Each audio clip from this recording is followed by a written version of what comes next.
over this unhappy globe, there are heroic volunteers putting up a selfless battle on behalf of the wretched of the earth. But only one of these is considered to have invisible means of support, to be nothing less than a saint. What makes Teresa of Calcutta so divine?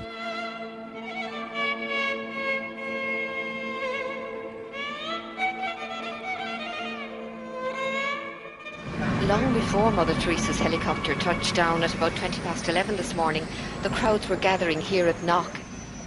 Among all of you who have made this pilgrimage to Knock this afternoon, we are privileged to have with us as a special guest at this Mass a pilgrim who has come from afar, a woman whose worldwide symbol for goodness and holiness. Not many claims made by the Irish clergy are widely or uncritically accepted, even in Ireland. But the saintliness of an Albanian nun named Agnes Boiaciu is a proposition that's accepted by many who are not even believers. Mother Teresa herself receives extravagant adulation as no more than her due. Of all the women in recent history, no one has captured the public imagination like Teresa of Calcutta. I'm not being facetious, and I'm certainly making no comparison when I say that no woman has made such an impact here since Our Lady herself appeared in 1879. So how did this auction of hyperbole and credulity get started? In that year of grace, 1969, the scrupulously neutral and objective British Broadcasting Corporation permitted that old fraud and mountebank Malcolm Muggeridge to pay a devotional visit to the Calcutta Shrine.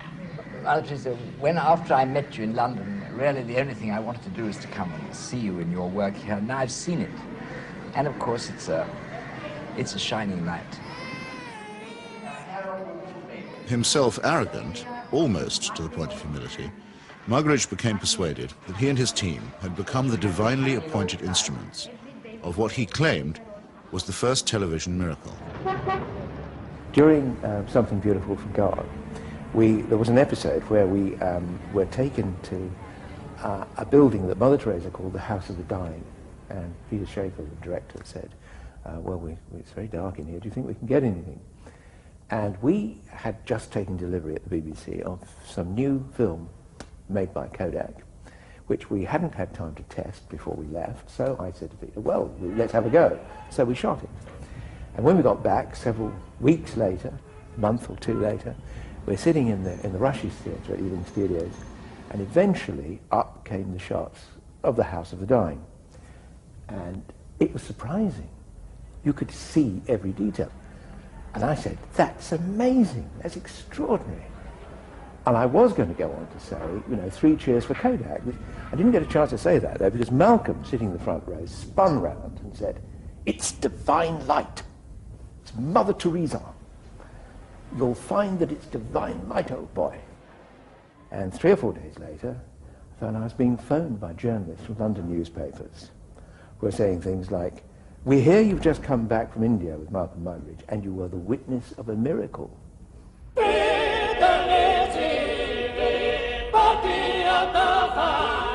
And a star was born. This profane marriage between tawdry media hype and medieval superstition gave birth to an icon which few have since had the poor taste to question. It's like you're actually seeing a living saint. Give a man a reputation as an early riser, said Mark Twain, and that man can sleep till noon. How does the reputation of Holy Mother Teresa look if, just for a moment, we switch off Malcolm Muggeridge's kindly light?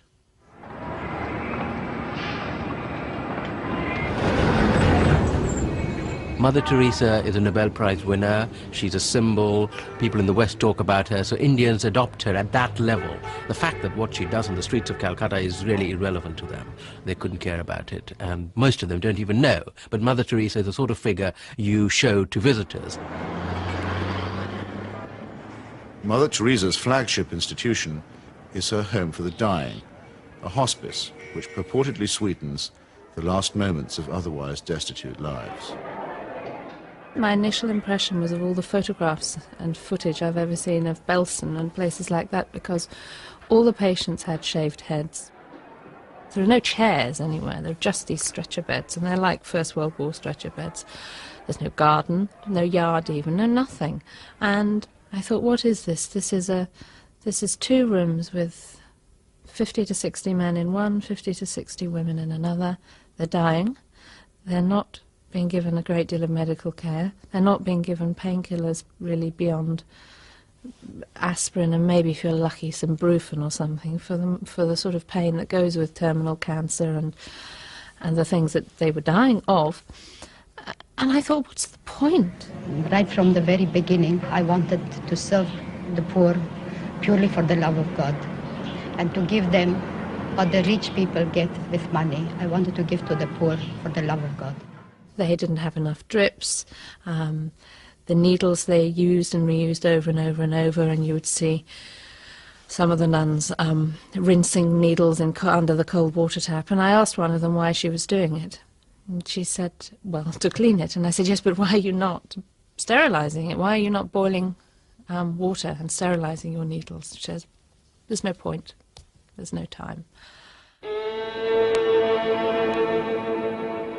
Mother Teresa's cult of death and suffering depends for its effect on the most vulnerable and helpless, abandoned babies, say, or the terminally ill, who supply the occasions for charity and the raw material for demonstrations of compassion.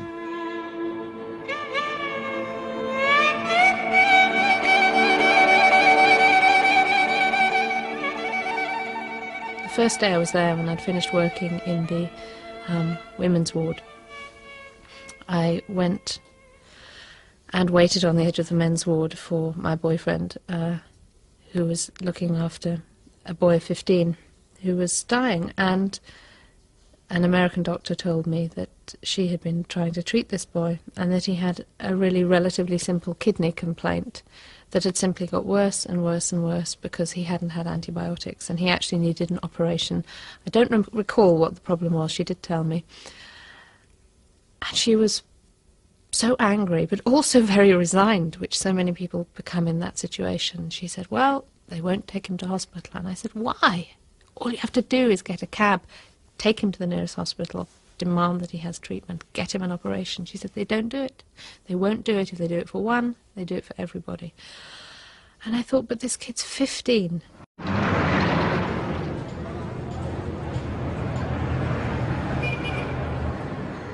I ventured on my own pilgrimage to the missionaries of charity in Calcutta in early 1980. Who could fail to be touched by the work of the orphanage? Not I, though I did find myself a little put off by the mission's motto, he that loveth correction, loveth knowledge. Bit of a workhouse ring to that, perhaps. But it was Mother Teresa herself who completed the wreckage of the effect. As we stood by the tiny cots, she turned and said, this is how we fight abortion and contraception in Calcutta. Now, it might be argued that a campaign against family planning is low on the list of Calcutta's many pressing needs. But as a leading member of the Pope's fundamentalist tendency on matters of sex and procreation, Mother Teresa has made this single issue into her global crusade. The greatest destroyer of peace today is the cry of the innocent, unborn child. If a mother can murder her own child in her own womb, what is left for you and for me to kill each other? Tenderness about the unborn is an emotion that I share myself. But tenderness about the unborn also becomes an overtly political matter when it's preached by a presumable virgin who also campaigns against birth control. Let us promise Our Lady, who loves Ireland so much, that we will never allow in this country a single abortion.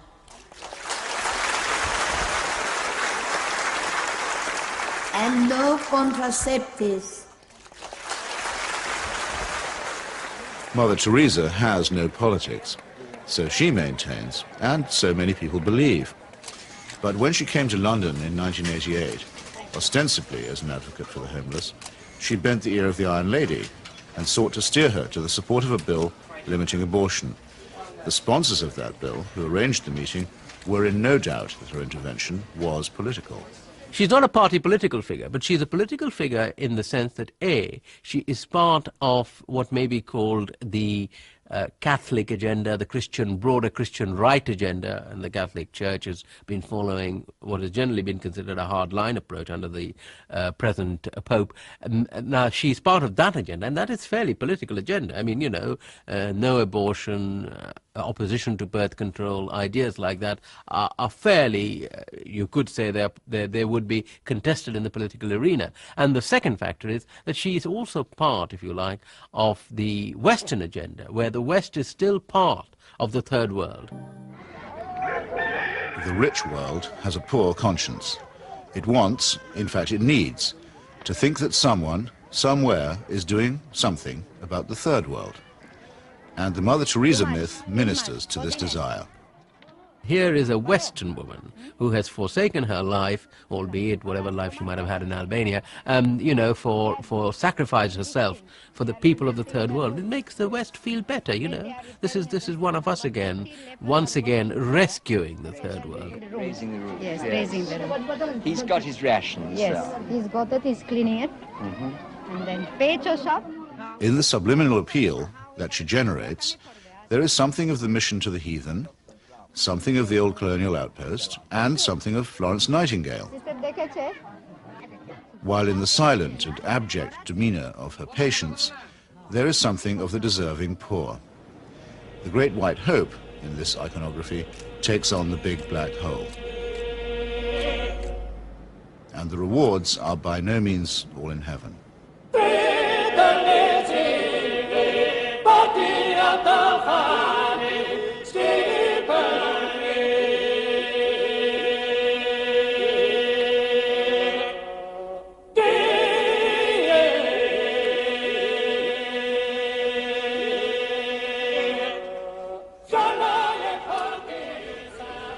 For someone whose kingdom is not of this earth, Mother Teresa has an easy way with thrones, dominions, and powers. Why do the rulers of this sinful and selfish world find her so awfully congenial? Is it because she returns the compliment? She may or may not comfort the afflicted, but she has certainly never been known to afflict the comfortable. Some people see her here, posing with Ron and Nancy. In the truest sense, citizens of the world. Mother Teresa is. The very hand that bestowed the Medal of Freedom on Mother Teresa armed and paid the death squads of Central America. Accepting the award, with her customary modesty, on behalf of all the world's poor, she croaked, "I never realized that you loved the people so tenderly." I must say, I hadn't noticed that either. Reagan's proxies murdered, among many others, 4 American nuns and the Catholic Archbishop of San Salvador at the very moment that he was celebrating Mass. But, visiting the slaughterhouse states of the region during that period, Mother Teresa found nothing untoward. Everything was peaceful in the parts of the country we visited, she claimed, after touring the killing fields of Guatemala, adding for good measure, "I do not get involved in that sort of politics."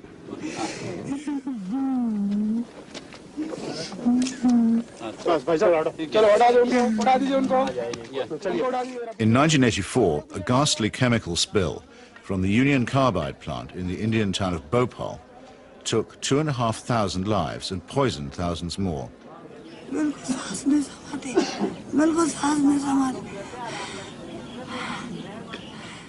This was an act not of God, but of a negligent multinational corporation.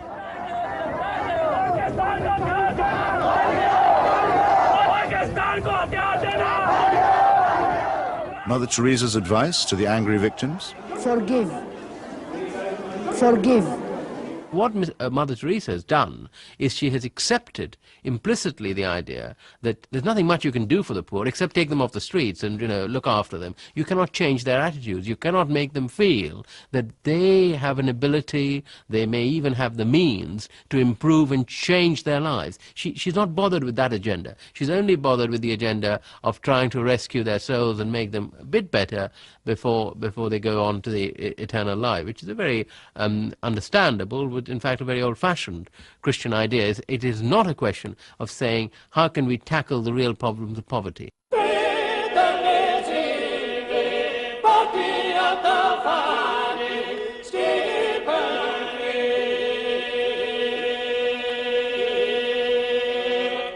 Like most people who claim to be apolitical, Mother Teresa is in practice and in theory an ally of the status quo, and when the status quo is threatened, a trusted ally of the conservative forces.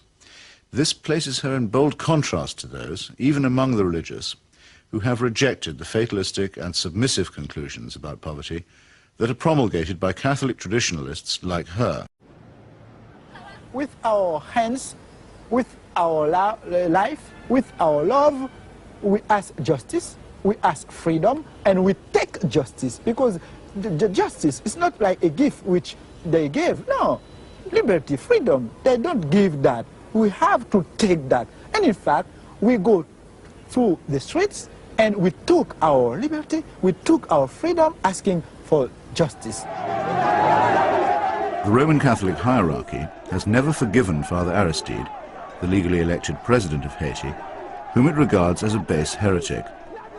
For his efforts to chase the moneylenders from the temple, he was banished from his order and forbidden to serve Mass. To the very last, the Vatican was the only foreign power to recognize the military junta that misruled Haiti. And the ground for this, too, was prepared by Mother Teresa. In 1980, she visited the island and accepted the Haitian Legion of Honor Award from Baby Doc Duvalier. She found much to praise in his corrupt, dynastic regime, telling astonished reporters that she had, quote, never seen the poor people being so familiar with their head of state as they were with the Duvaliers. It was a beautiful lesson for me, she simpered. I've learned something from it. The Haitian people, indeed, could not wait to get close to the Duvaliers, who in their turn moved forever to the French Riviera.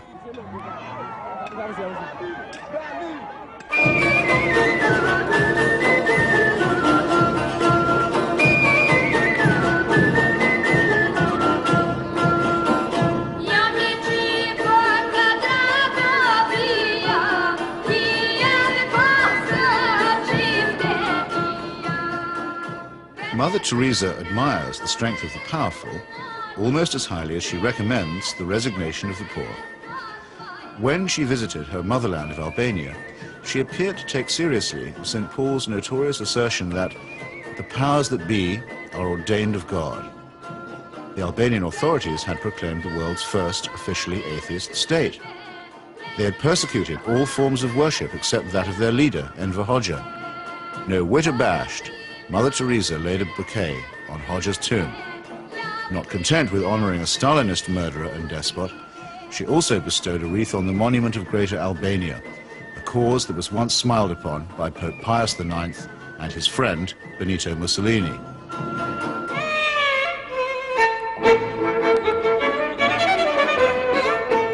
Albania is, for secular reasons, quite rich in orphans. So there was ample scope for an orphanage specialist to praise the institutions of the regime while keeping silent about its victims.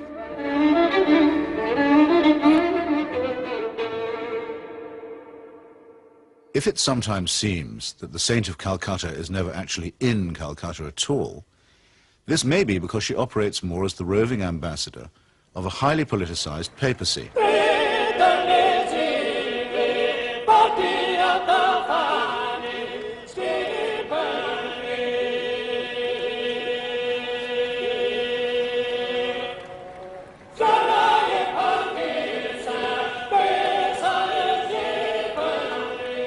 Vatican foreign policy has taken her from the shores of Lebanon, where the Roman Catholic militia perpetrated the mass murder at the Sabra and Shatila camps, to Nicaragua, where the Cardinal was the patron of the Contras, to Armenia, where she helped Mother Church gain a foothold in the Soviet Union.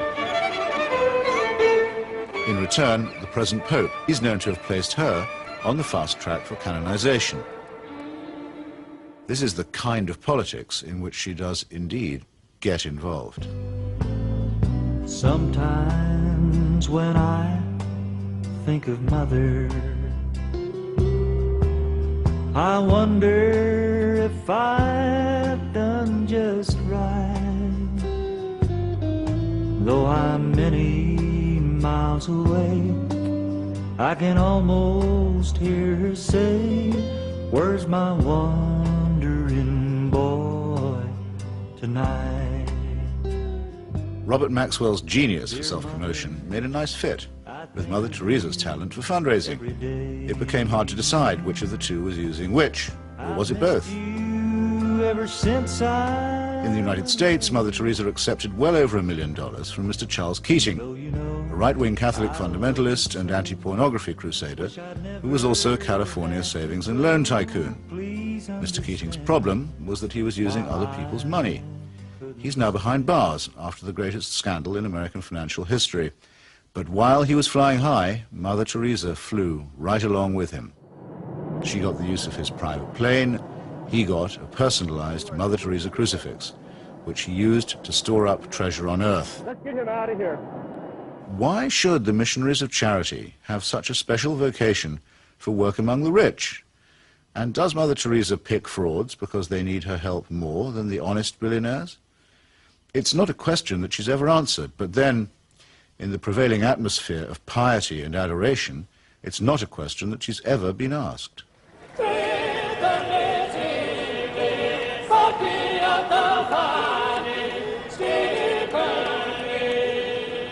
The Teresa cult is now a missionary multinational, with annual turnover in the tens of millions.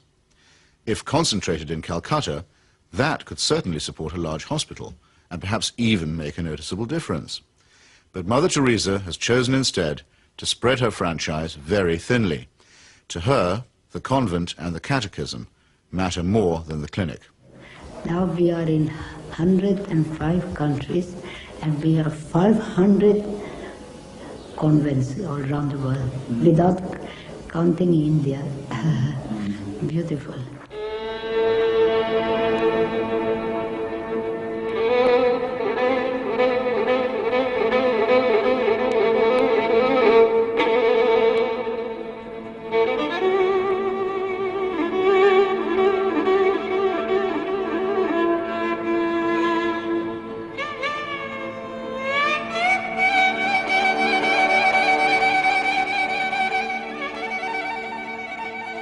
Modesty, simplicity, humility. By these canonical keywords, we are taught that we may recognize saints. Yet Mother Teresa regards herself as mandated by heaven, which is hardly modest. She lends spiritual solace to dictators and to wealthy exploiters, which is scarcely the essence of simplicity. And she preaches surrender and prostration to the poor, which a truly humble person would barely have the nerve to do.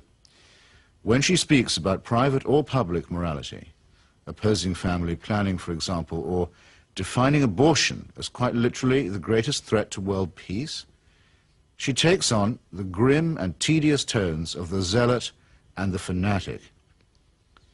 In a godless and cynical age, it may be inevitable that people will seek to praise the self-effacing, the altruistic, and the pure in heart.